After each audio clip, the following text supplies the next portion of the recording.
ഭോപ്പാലിൽ ഭർത്തൃവീട്ടിൽ യുവതി ജീവനൊടുക്കിയ കേസിൽ പ്രതിഷേധം ശക്തമാക്കി മരിച്ച യുവതിയുടെ കുടുംബം. മുഖ്യമന്ത്രിയുടെ വസതിക്ക് മുന്നിൽ ഇന്നും പ്രതിഷേധം തുടരുകയാണ്.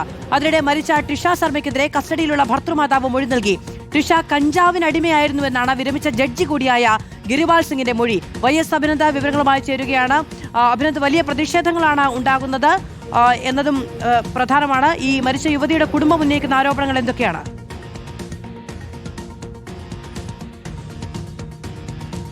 മാധു, സ്ത്രീധന പീഡനം 2 കേസുകളാണ് നിലവിൽ മധ്യപ്രദേശിൽ വന്നിട്ടുള്ളത്. അതുകൊണ്ട് തന്നെ വലിയ പ്രതിഷേധത്തിലേക്കാണ് കടന്നിരിക്കുന്നത്. ഏറ്റവും പ്രധാനമായും ഈ ഭോപ്പാൽ സ്വദേശി ടിഷ ശർമ്മയുടെ കുടുംബം തന്നെയാണ് ഇന്ന് മുഖ്യമന്ത്രി മോഹൻ യാദവിന്റെ വസതിക്ക് മുന്നിൽ പ്രതിഷേധവുമായിട്ട് എത്തിയത്. കൃത്യമായ അന്വേഷണം ഇതുമായിട്ട് ബന്ധപ്പെട്ട് നടക്കണമെന്നാണ് കുടുംബത്തിന്റെ ആവശ്യം. പക്ഷേ ഇതിനിടയിൽ ഒരു മൊഴി കൂടി ഇപ്പോൾ പുറത്തു വന്നിരിക്കുകയാണ്. അത് ഈ ടിഷ ശർമ്മയുടെ ഭർത്താവിന്റെ അമ്മയായിട്ടുള്ള ജഡ്ജിയായിട്ടുള്ള ഗിരിപാൽ സിംഗ് ആണ്. മുൻ ജഡ്ജിയായിരുന്നു. അവർ വിരമിച്ചതാണ്.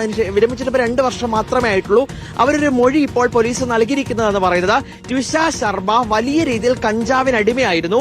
മോഡലിംഗ് രംഗത്ത് ഒരുപാട് പണം ഉണ്ടാക്കിയതിനു ശേഷം മാതാപിതാക്കൾ ആ പണം ഉപയോഗിച്ചതിനു ശേഷം തിരികെ ടിഷ ശർമ്മയെ ശ്രദ്ധിക്കുവാൻ തയ്യാറായിട്ടില്ല എന്നടക്കമുള്ള ആരോപണമാണ് ഇപ്പോൾ ടിഷ ശർമ്മയ്ക്കെതിരെ ജഡ്ജി കൂടിയായിട്ടുള്ള അമ്മായിയമ്മ ഉയർത്തിയിരിക്കുന്നത്. ഇത്തരത്തിലേക്ക് പല തവണ അബോർഷൻ പില്ലുകൾ കഴിക്കുന്ന സാഹചര്യമുണ്ടായി. ഗർഭം ധരിച്ചതിന് ശേഷം അതിനെ ഇല്ലാതാക്കുവാനുള്ള ശ്രമം ടിഷ ശർമ്മയുടെ ഭാഗത്തു നിന്നുമുണ്ടായി. ഉന്നയിച്ച സ്ത്രീധന പീഡന ആരോപണം അത് പൂർണ്ണമായും തള്ളുകയാണ് വിരമിച്ച ജഡ്ജി കൂടിയായിട്ടുള്ള ഗിരിപാൽ സിംഗ്. പക്ഷേ പ്രതിഷേധവുമായിട്ട് ഇപ്പോൾ കുടുംബം രംഗത്തെത്തിയിട്ടുണ്ട്.